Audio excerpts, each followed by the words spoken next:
Hello, everybody, and welcome to the episode 15 of the Design System Social Club.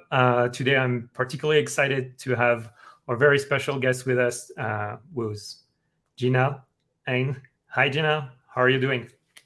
I'm well. How are you? I'm good, thanks. Usually, I prepare a little intro for every of our guests in the show. Talking about what they do. So, one, I feel like most people working in our space should probably have an idea of who you are. But the other thing is that when I was looking at your LinkedIn, I felt like there was a lot that I could potentially talk about today. So very briefly, for the people that maybe don't know you, you're a designer, you're a developer, you're a community advocate, you're an author, you're a speaker, you're also organizing Clarity, which is probably like the most famous design system conference. You launched the design system Slack workspace. I don't know how we call that, but I guess so there's a lot. And then, things like here and there that we might be continuing to talk about. So again, thank you very much for joining us today. And I'm very pleased to have you. I wanted to start kind of like superhero style and talk about the origin story of Jina, if you don't mind. So maybe, I don't know how much into details you want to go, but maybe for you, key moments that defined how you came to be, in that space, of design system. And, in retrospect, what was key moments for you? Let's see. Origin story. I was going to make a joke about I was sent in a spaceship because my planet was being destroyed, kind of thing. But I think we all know that story. It's hard to really pick the absolute origin because I feel like it all kind of sort of happened organically. I was always a creative person doing art and design. Even as a kid, I would design my own greeting cards and even make them pop out and fold and do some cool stuff. So at some point when I decided to go to college, I wanted to go to an art school because some people actually came to my high school and talked about the career of graphic design, and it sounded really compelling to me. And so I was going to initially go do graphic design. But on the side, I was also tinkering with web, reverse engineering websites, viewing lots of source code and trying to rebuild things. That started, I think, as early as maybe 14 years old. And then, at some point when I went to school, I don't know at what point I had the moment of clarity. Clarity aside my event, but it was I should do web design because I'm already tinkering with the web. I love design. Maybe I should just do this. And I found that I really enjoyed it. I got pretty good at it. And then I had my internship. It was actually one of my design instructors had me come intern at his design agency. And that was my first design system, but it was actually, we weren't exactly calling it a design system back then. But it was basically a style guide, but not just for writing. It also had brand, it had code, it had everything, but it was done in Quark. Wow. This is back in 2004. So I was doing this documentation and writing guidelines and stuff in Quark, which is definitely not how I do things now. But I actually really enjoyed the process of that, and it kind of stuck with me.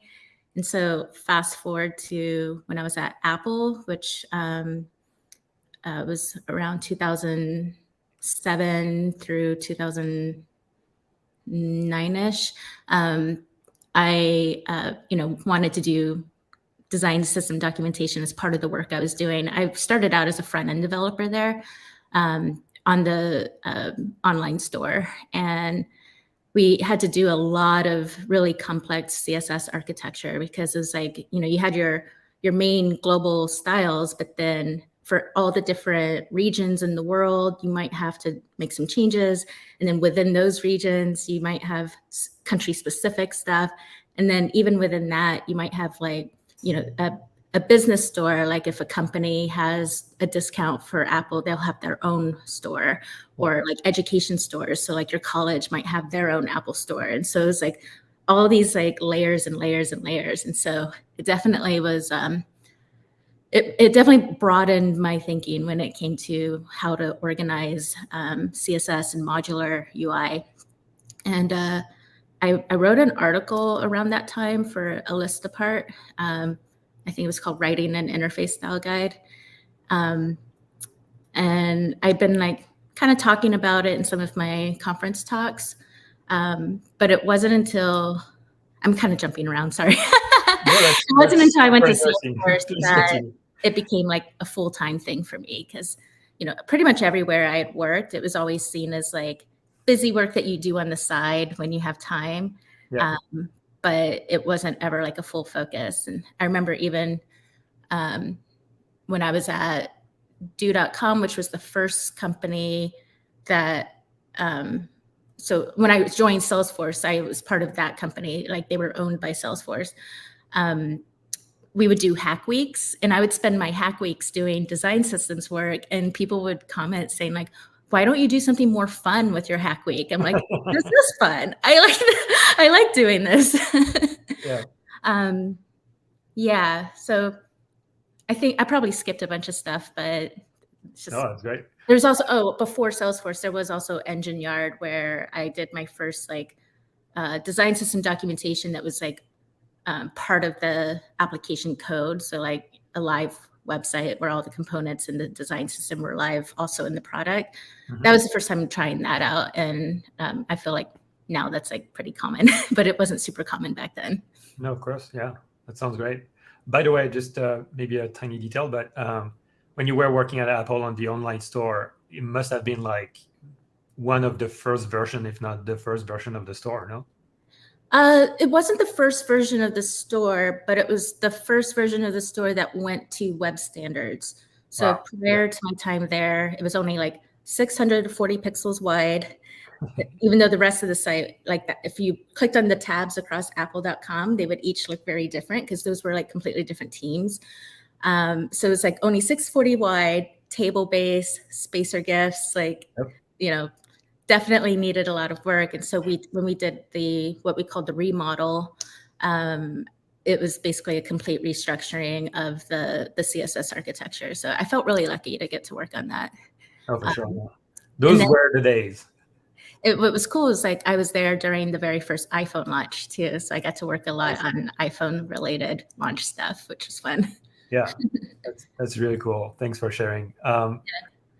So actually I wanted maybe like going back to something that you said also, is that you started as a designer, mm-hmm. and then at Apple you were actually a front-end developer. Right?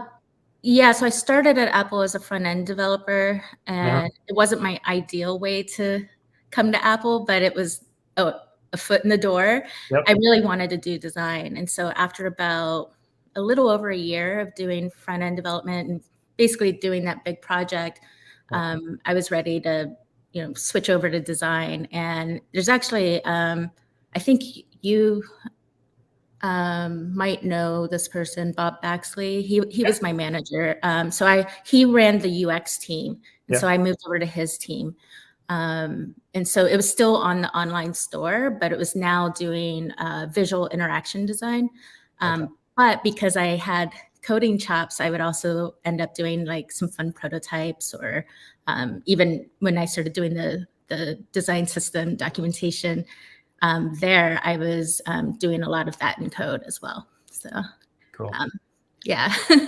That actually comes like first question for you is that have you felt that it was hard to go back and forth between design and development? Because I feel like a lot of people in my experience that are in the design system space define themselves as hybrids. Mhm.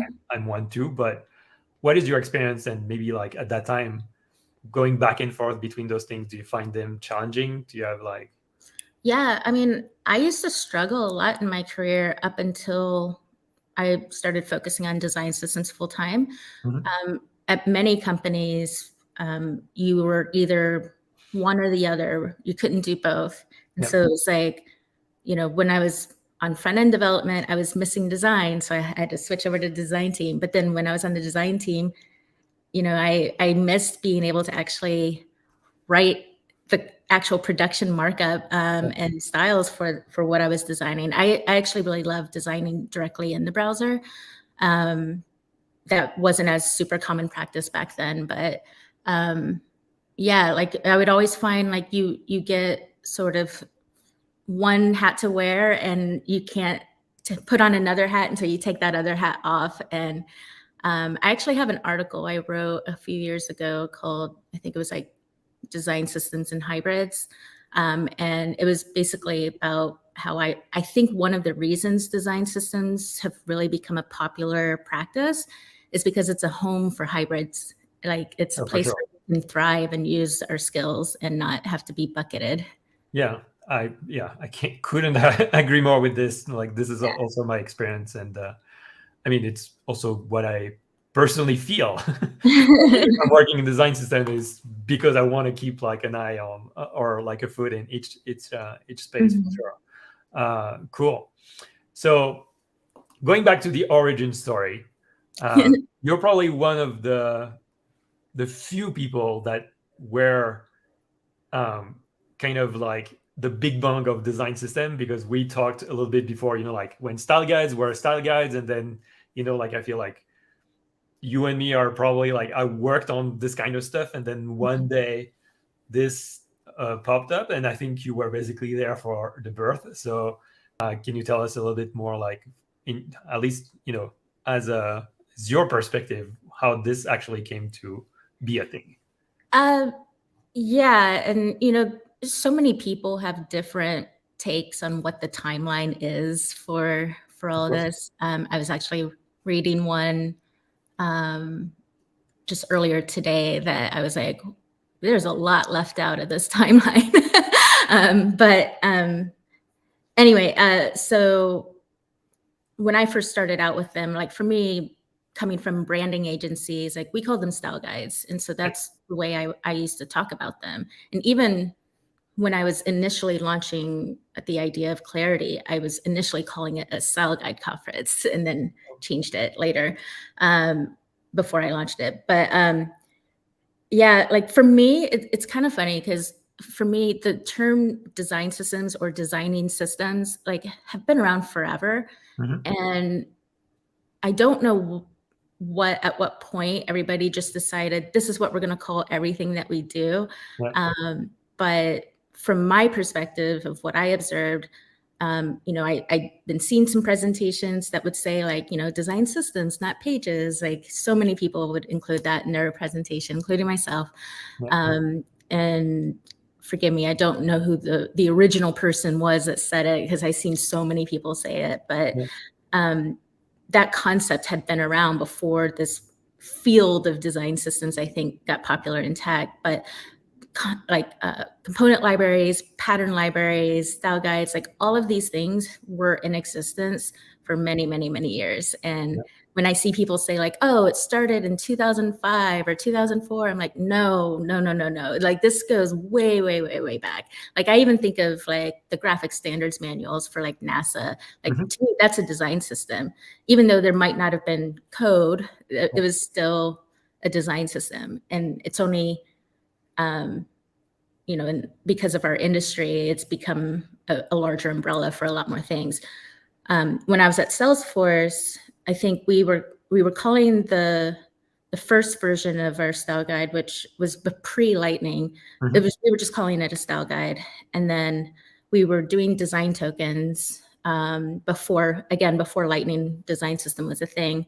Mhm. And then like just when we realized like the way we were applying tokens to everything and thinking everything through a systemic way of thinking, like yeah, like we kind of latched on to systems. Like our team actually went through a lot of rebrands. When I joined the team, I think it had just changed from being called the visual design team to then being called just Salesforce Cloud, which might sound very broad, but like when you look at like all the different design teams at the time, you had all the different products like Sales Cloud, Service Cloud, Marketing Cloud, and Analytics Cloud, like whatever all the different clouds were. And then Salesforce Cloud was like this horizontal team that was kind of like a core team that went across like all of the different teams in some way. And then we were like, people still don't really get what it is we do. So initially we were calling ourselves systems. We were just systems. And then I guess some people thought it sounded way too technical because we were still in design. And so then we added design systems. But this isn't to say like we invented that by any means. I think it was just something that everybody in the industry was kind of latching onto. Yeah. And so when we launched the Lightning design system, and it was called that, I noticed a lot of other sites that were already design systems that were already public over time changed their name. I think back to all the different, pattern libraries and style guides and things that we were seeing at the time. They might not have said, name of design system and then design system on the site, but then later they did. And so I think it was just something about like that moment in the industry that like, it was like almost like a collective thing where like, there's like multiple points where that became like, oh, this is what we call it. And now you've got people saying like, it's a bad name, we should change it. And I'm just like, I think people get stuck on the word design and they think it's for people that do design. And I don't think of design as the verb. I think of design as the noun, like a design. And, this is a system for the design. And so for me, it still makes sense. But if people want to rebrand it, it's fine. I'm still going to call it design systems. Yeah, and God knows that changing names in design system is not trivial. So before we change that, it's hard. And naming stuff, I agree. I mean, I think behind the fact that people think sometimes it's a bad name is because I feel like sometimes in my own experience, people have a tendency that because design is part of the word, then it has only to do with the design org, and that is where there's sometimes a miss where like no, actually it's it's the entire production team. And so that's, I feel like this is where the name is coming from, because otherwise I don't really see another issue. Dan Mall did a talk at Clarity where he kind of talks about lowercase d design and uppercase D design. Yeah. And like when I think of design systems, it's more of the uppercase, like even I'm actually using a ton of books to stack up my laptop right now. And the one right in front of me is a book called Virgin by Design. And it's about the brand of Virgin and like, but it's not just stuff that designers did. Like there were engineers involved. There were like, design is like, it's not just for designers. Like think of it in the broader context, like of, by design, like. Yeah, of course. Yeah. Anyway. I think it makes a ton of sense. And I think like, if anything, it's more probably coming from, again, the frustration of maybe something skewed a little bit too much on the design org and engineering or product not being as involved as design in, like in the design system world, which actually maybe like is just a question that I would love to ask you, is that in your opinion, where should be sitting a design system in the org? So I've seen it done so many different ways and so many different orgs. So I don't know that I have like a correct answer based on my opinion, but something that I think I might feel is right for me is that it's not under engineering solely, it's not under design solely, but like you can have people on both orgs, or maybe you have a blended org, like, you know, every org's different, Yeah. but like it's like this centralized team that works with all the disciplines that are involved. And so like if you have a design ops team, I feel like it kind of belongs close to there. But then you might have like at Asana, we had, I'm trying to remember what they called it. I think it used to be called Foundation, and then they changed it to frameworks, but it was basically engineering teams that maybe weren't working on product features, but they were doing like DevOps and security, you know, that type of stuff. And so the team, you know, fell under that organization.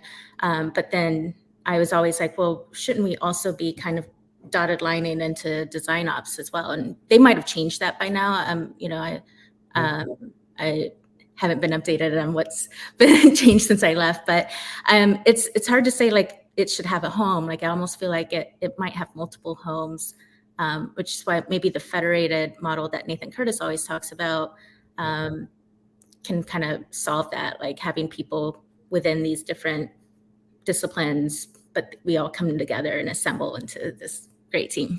Yeah. And I mean, I think one of the things that you said that I think is really true is something that I usually also say when people ask me the question is that, do what works for you? Like your organization obviously is unique. So like, you know, like obviously there's not a one silver bullet solution for where it should be, but it's true that if you want to have some kind of balance between design and engineering, I feel like this is probably one of the challenging part of where do you put the design system for sure. Yeah. Let's move on to something that you briefly talked about, but so I want to talk about clarity. And especially, let's start with, you know, like, okay, so where were you when you started to think about it? And what was the original idea? And can you know, walk us out through like how it came to be? Because, I mean, I don't want to say that because I want to be nice to you, but it's definitely like my favorite conference. I've been now to like not a ton, but a few, and I really appreciate it. So first of all, thank you for that. But I'm curious, like, what was the original idea? Yeah. Well, so I'd been going to a lot of conferences. Like I'd been either speaking or volunteering or even just attending. And I would always, you know, observe the things that I liked and the things that maybe didn't work out for me as well. And, you know, I'd always thought to myself, like, it would be really cool to design a conference. And prior to that, I was doing meetups. Like I used to have a SaaS meetup called the Mix-In. And then after a while, the community around that kind of got a little quiet. So then I started up the Design Systems Coalition. And that one had a lot of traction. You know, some of those meetups got pretty big, like 200 to 300 people. And I'm like, that's the size of a conference. Like this could probably work. And there were no design system conferences back then. And it was something that you would maybe get like a little sprinkle of it, like at front end conferences or design conferences. But I wanted something focused. And it's funny because I remember when I first put up the like sign up for notifications, you know, page. There wasn't much detail. That was back when I had called it a style guide conference, and like somebody on Twitter was just like, "This is so silly. Like, why would you have a whole conference like just for style guides?" And I was like, "Why not? Like, you have a whole conference dedicated to WordPress or some other like practice or tool. You know, might be a whole conference around using a particular JavaScript library. Like this is super common. So it's like, why can't we do that for design? But I also didn't want it to just be design. So before I ended up launching the first event, I did switch it to be design systems, and I made a point to try to seek out speakers that weren't just designers and developers that worked on design systems, but maybe worked in fields that would be of interest. Like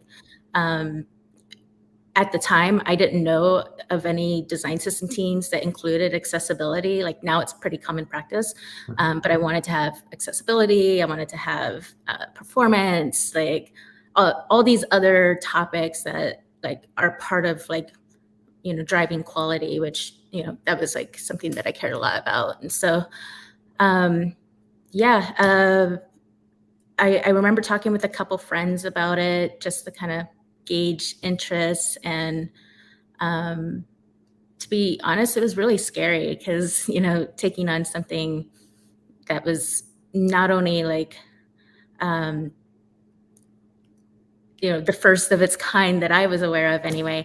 It also was scary because it was like, this is a reflection of me. And if I mess this up, like, this could be really bad. And of course, I was bootstrapping the finances of it for myself. And luckily I did get some sponsors that helped out. But that first year was really scary, but it got so much good feedback, and people were like, when's the next one? When's the next one? That I was like, okay, well, let's try year 2. And then that one was even more people. And then, I just was like, okay, let's try another year. Let's try another year. And then I think now we're at like year 7, I believe. Okay. So, it's funny because I think I had only planned to do like a couple, but it feels like this field or this practice is still growing and expanding, and there's still people that even people that would consider themselves experts, that like as it evolves, like there's new things to talk about and new things to learn about. And so I can kind of see this going like for a long time. Yeah, for sure. I mean, yeah, I can see how like the interest is still there for sure, and if anything, we're like this community is growing. So but I can understand like how you can have the idea of say, oh yeah, it would be nice to have a conference for a design system, but I'm kind of like, I don't know if baffled is the right word, but like between like, yes, having the idea and actually saying, you know what, I'm doing it. And especially because like I'm guessing that you didn't never organize the conference before, so I mean that's pretty impressive, first of all. Thanks. I mean, I definitely had, people that helped. Like the folks that I was running ideas off of helped me kind of formalize. Like my manager at the time at Salesforce was really open to me doing this, and even brainstormed like, all the things I was talking earlier about how I noticed the things I liked and things. So I was like, okay, I want it to be single track. I want it to, want it to be 2 days. Of course, then the last couple of years were 3 days, but shorter days. Anyway, like I had like the format down, and I had people that I wouldn't say they're like officially like advisors, but like I would run past like, my mentor, like other friends, like in the industry. And then it really helped that I chose the venue that I chose, because I did it the first 2 years at the Alamo Drafthouse in San Francisco. Okay. And it's kind of an easy place to start a conference, to be honest, because it's everything that like you, as part of your contract with them, they handle AV, they handle catering, they handle like, the only thing that makes it tricky is like, if you're doing multiple days, you have to tear down each day because they're going to show movies at night. Otherwise, if you want to book it for the whole night, it's incredibly expensive to do that. And so, it's a little tricky, but like if you're just doing a day or two and you're okay with, shutting it down each day, it was really easy. Like, they even gave me a little headset so that like I could talk with them, and they were like making everything happen. And so that really helped. And of course, then by the 3rd year, when I started to do other locations, because we outgrew that venue, that's when I started bringing on people to help. Like I used to have an assistant that was helping me, and then I ended up going to a full service event company, Kick-Ass Conferences, because I was like, the event was outgrowing my own abilities, because it was a lot of work. I bet. I'm like genuinely wondering, how your health didn't actually was impacted by this, because I mean, no, it definitely was. Like I ended up being independent for a little while just to focus on it, because it was so much work. And that's when I realized, I was like, unless this is going to become my full-time job, I need to get help. Otherwise, this is all I can do. I bet. I mean, sometimes, like, I'm not gonna lie, sometimes I'm like, wow, she's part of that too. How can she do it? Like everything. Okay, cool. Well, do you have any again, I'm just thinking about, like, like organizing a live event like that, it's like obviously like super stressful, and at the same time it feels like show business. Is there any, I don't know, like anecdotes that you can share with us, like funny moments or critical moments along the years that you can Yeah, I mean, there were definitely things that I would try out and then be like, well, not doing that again. Or like I had this idea that I thought it would be really fun to have like a speaker Airbnb, like a massive Airbnb where all the speakers could stay together. And so we tried that the first year. But I've seen one other conference do that. It was SaaSConf. And the people that were staying in the Airbnb, it was opt-in, by the way. Like you could get a hotel if you prefer, but I think the people that went to SaaSConf were probably a little bit more like community and open-minded and like totally fine, like sharing spaces. Where doing more like design systems, like some people were very open, some people were more like introverted or needed quiet, and then of course like sharing keys, because there wasn't enough keys for everyone, so it was just a logistical mess. And so I was like, well, I tried it. Definitely saved money the first year by doing that. Like only a couple speakers opted for hotels, but other than that, I was like, not doing that again. And then just like this whole thing of like having to go remote the last couple years has definitely been a lot of learning and evolving. And of course, this year we're trying to do hybrid, so that's going to be another level of evolution for the event. So, yeah. Yeah. Well, yeah. Let's talk a little bit about that. Actually, New Orleans. First of all, love the city. I don't think that. Unfortunately, I would love to go, but I think it's going to be virtual for me this year. That's fine. But yeah, I mean, can you talk a little bit about what's happening in this year? So New Orleans was so my initial thinking when I first started moving the conference around was that I would do 1 year in the Bay Area and then another year somewhere else, like preferably East Coast, because I was getting a lot of feedback from people that coming out to San Francisco was tricky for some people, and so if we alternated East Coast, and so I did New York the third year. And that went really well. Though organizing an event in December in New York is very, very expensive. So definitely was like, I should try somewhere different this time than back in SF again. And then I was like, let's do New Orleans. New Orleans is one of my favorite cities in this country. And I love the food. I love the music. Like, it's just such a cool spot. And I was like, this could be really amazing. But that was initially supposed to happen in 2020. And as you know, that did not happen. And so this contract that I have with the venue, I think a lot of companies that were throwing events just like outright canceled. I wasn't able to do that because like I personally had invested that money into the down payment, and it was going to really not be good for me if I just canceled. And so I kept postponing. And so I was like, okay, this year, even if we have to downsize it and just do most things remote, or, we'll obviously adjust as needed as time gets closer. I was like, but we got to have this event because I got to get this contract done and off the books because it's been too long. So I I really liked the things that came out of doing virtual. Like a lot of people attended Clarity that weren't able to attend before because Of they course, couldn't yeah. either come to the States or they couldn't come to California, or whatever other reasons. And so I wanted to keep that going. And yeah, so this year the hope is that we do this hybrid event, but obviously we're paying attention to safety guidelines, and we'll adjust if needed. So Yeah. Okay, cool. Well, can't wait personally. It's in November, right? it's in November, and it'll be interesting because some of the speakers will be doing remote and some will be in person. So that's going to be an interesting way of mixing the content. Okay.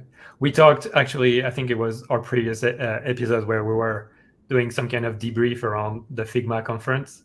Mm. And one of the things we were talking about is the fact that it was like 24-hour long, and there's, I think, 70 talks or something like that during the Figma conference. And I get the idea, like there's a little bit of everything. Whatever time zones you are, you can like attend to certain stuff. But it's true that at the same time, it felt like I felt a lot of FOMO because I couldn't just like be there for the whole. Yeah, like last we didn't do that, but what we did last year was we did a rebroadcast, and we actually had a host for that. We got Amy Hoop to be the rebroadcast MC. She was great, by the way.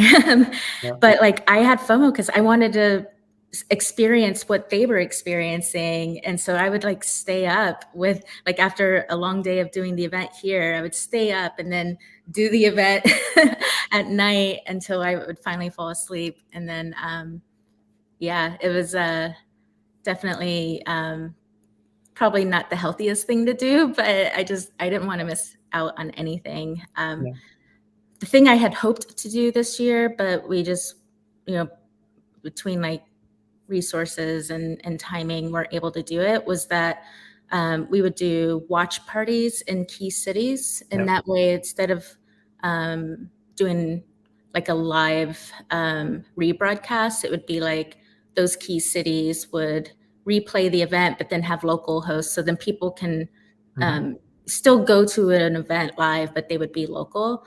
I thought that was a lot of fun in concept, but it's a little hard to do logistically if you don't have like key people in those different areas. And so maybe something I'll try another year, but won't be this year. I mean, it sounds great on paper. So yeah, sign me up for this. Yeah, I mean, I think Google kind of does that with their I/O events. Like they have their live event in person, but then when they rebroadcast, there's like viewing events in other cities. I would probably only want to do like a couple cities because that's a lot. Yeah, cool. Well, thanks. So obviously, I don't want you to tell us like anything that you can't tell us, but for next year, I mean, for this like November, I'm guessing that you have maybe like the list of the speakers already down or things like that. Okay, so we're already in the tracks, right?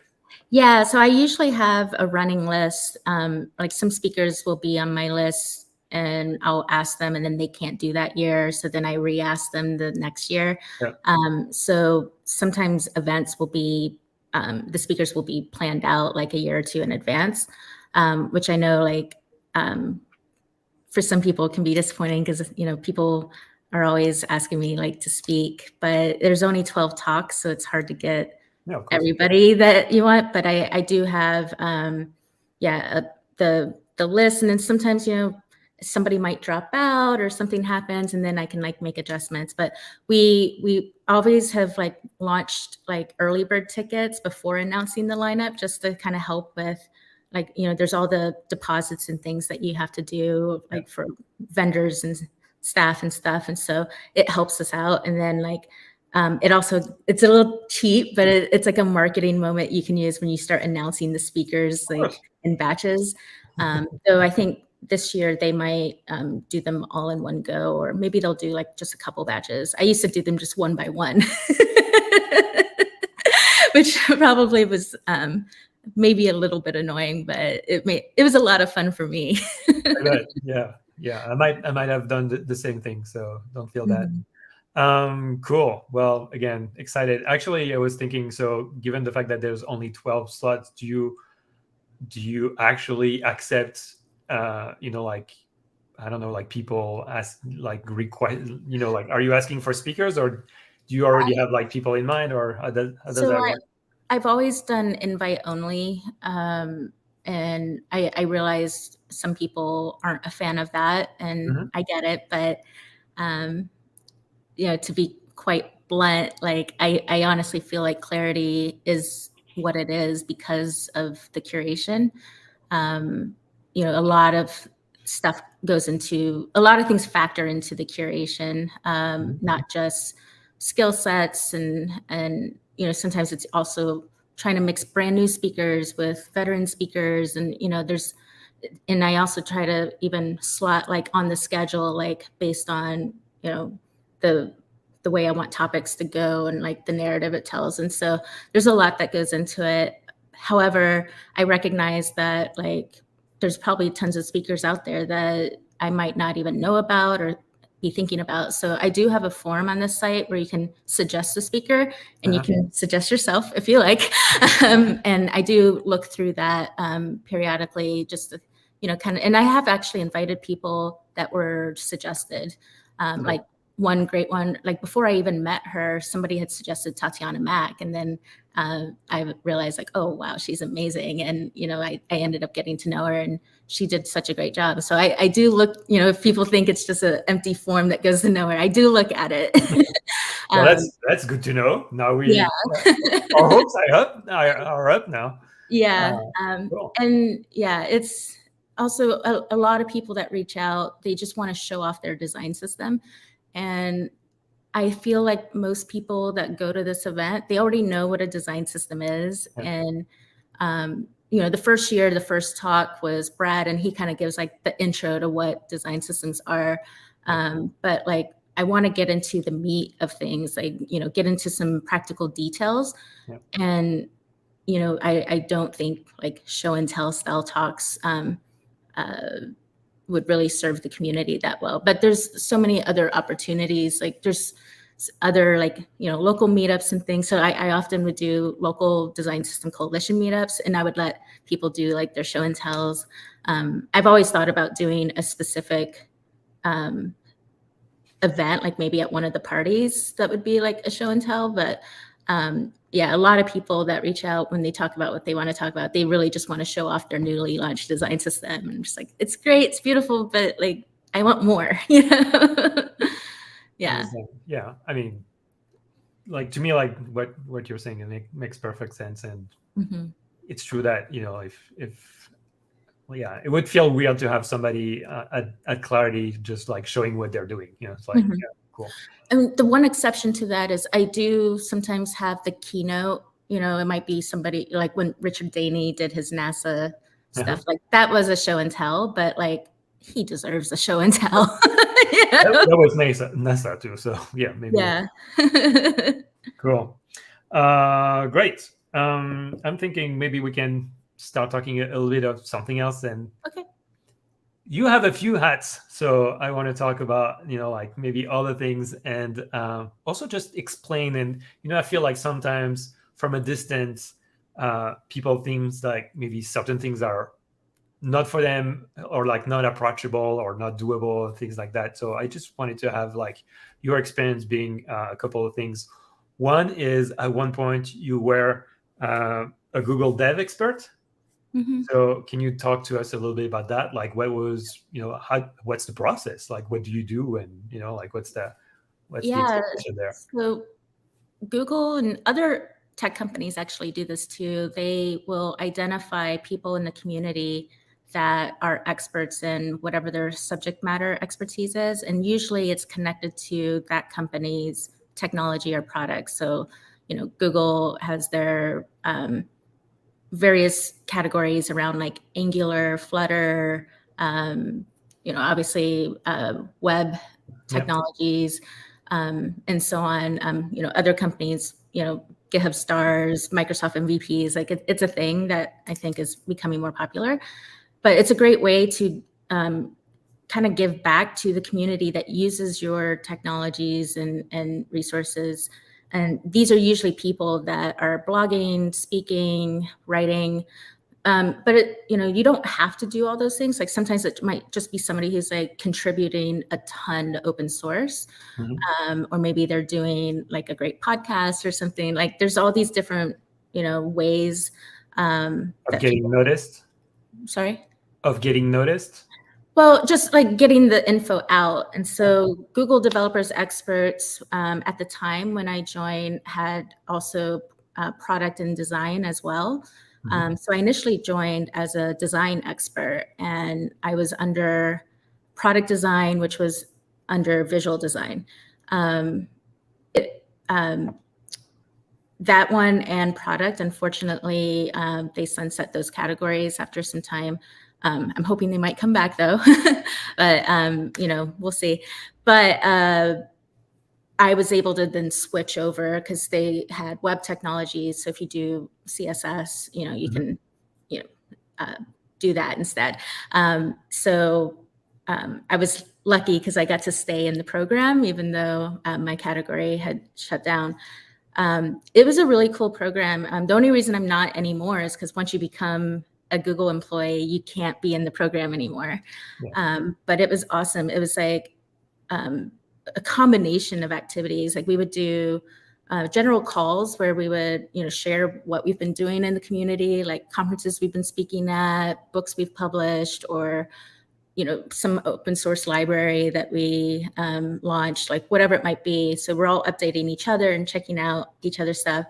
But then they also would do events. And prior to COVID, we would actually meet, we did some in Mountain View, we did one in Toronto.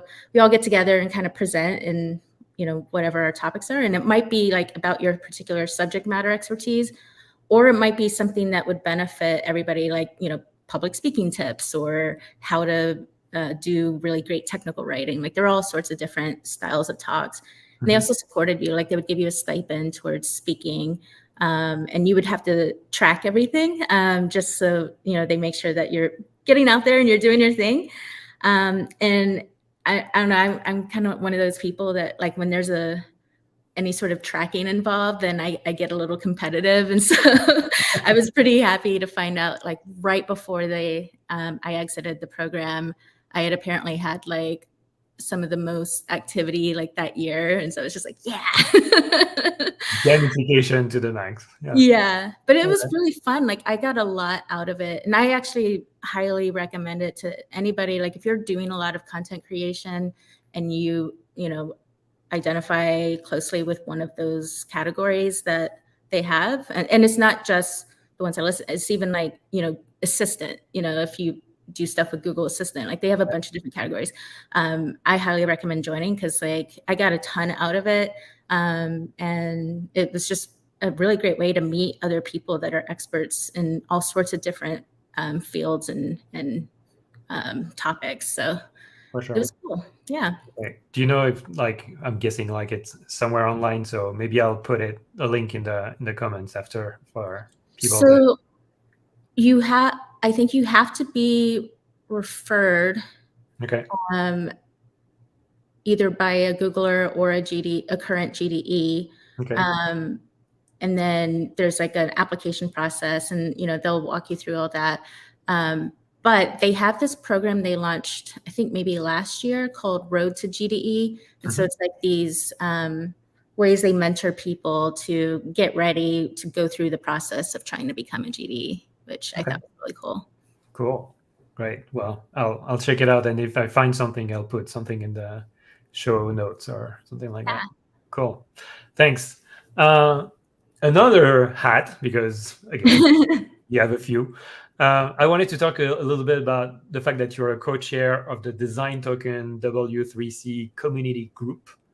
And, I'm sure that a lot of people listening to us are obviously interested in Design Token. So can you tell us a little bit, like, what is this community group about? Like, what are you hoping to get out of it? What are, we can expect as, maybe on the sideline, or how do you want it? Like, do you need participation from more people? Can you talk to us about this a little bit? Yeah, and so this all it was founded by Kalig, and most people that are watching this probably know Kalig because he's been on a couple times. Yeah. But Kalig, and he wasn't the only one. I had seen a few people on Twitter and even in person talking about how like there should be like an API or standard, particularly because a lot of design tools are starting to or already have adopted design tokens. They were all doing it like in their own proprietary ways, and then that can kind of get complicated with, the nature of tokens being agnostic, and if things are done too proprietary, then it can be hard to, do the things that you need to do in an agnostic way. And so the W3C has these community groups that you can join.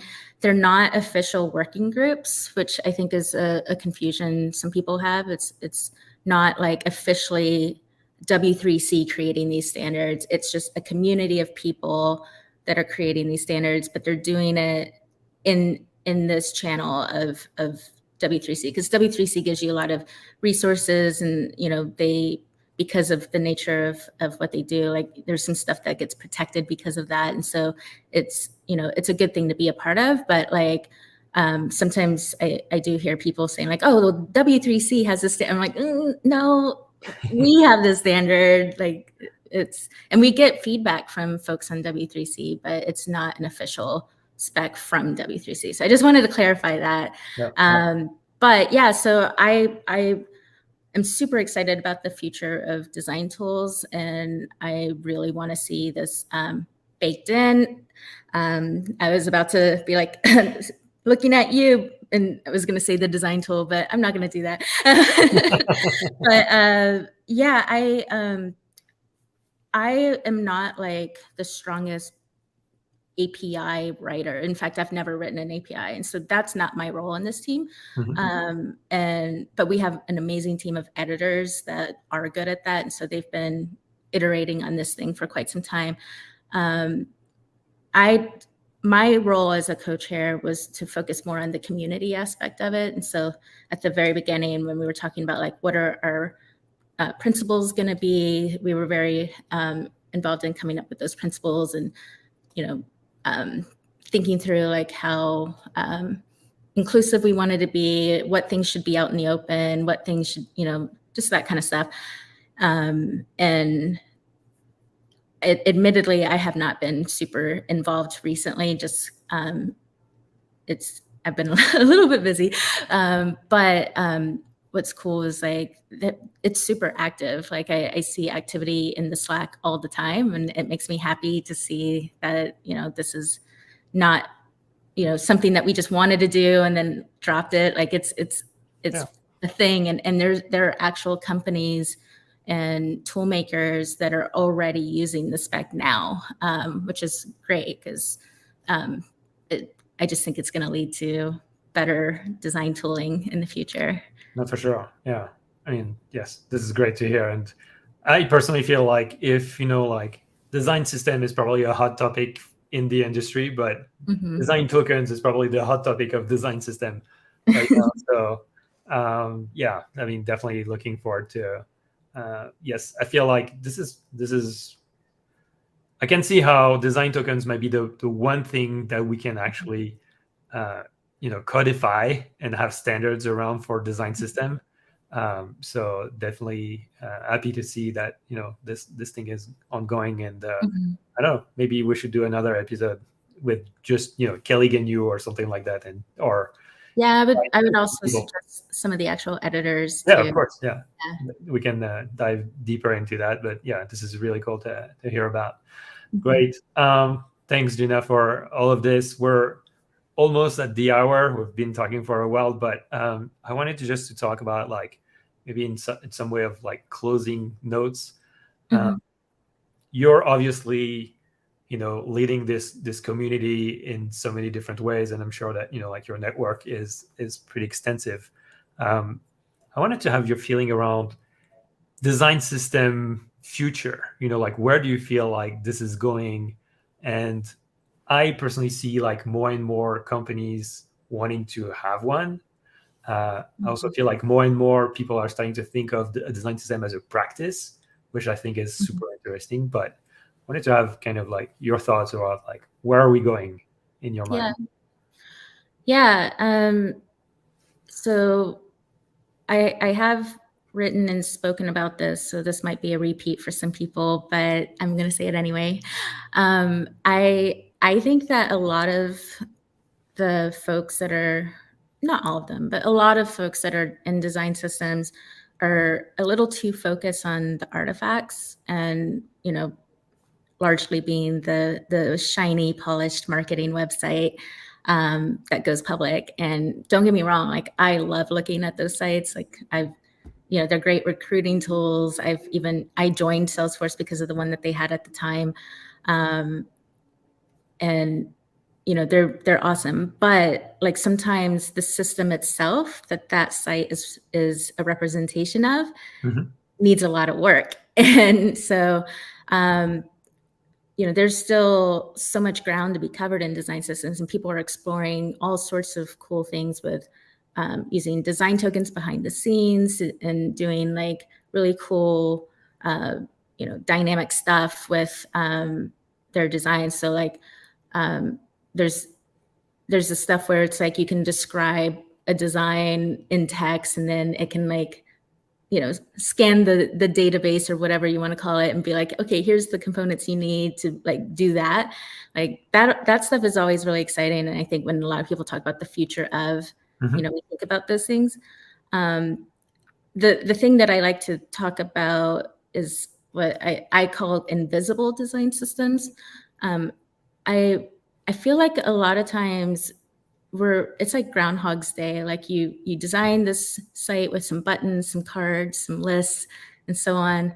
And then you leave the company and you go to another company, and then you design this website with some cards, some buttons, some lists and stuff. And then you leave that company, and then and it's just, we're doing this over and over and over and over again. And this is why I'm so interested in where design tools are going, because like this stuff should just be like under the hood. It should be invisible.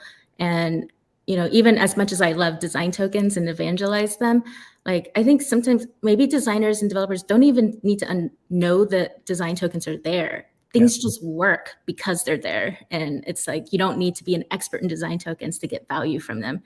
And so like, if it was just like at the core, like foundation of all of our tools, whether you're in a code editor or whether you're in Figma or like whatever your jam is, like that everything's just baked in and just works and it's all connected, we would just save so much time.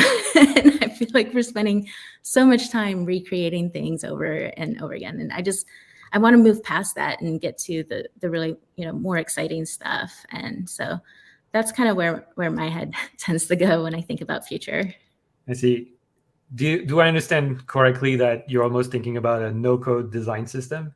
I mean, I'm super interested in no code. I hadn't even really considered that being a world that I would jump in, because like I love to code. And I even did a talk at Webflow's No Code Conf last year about this, of being a designer that codes and no codes. But I'm really excited by no code because it's like, there is this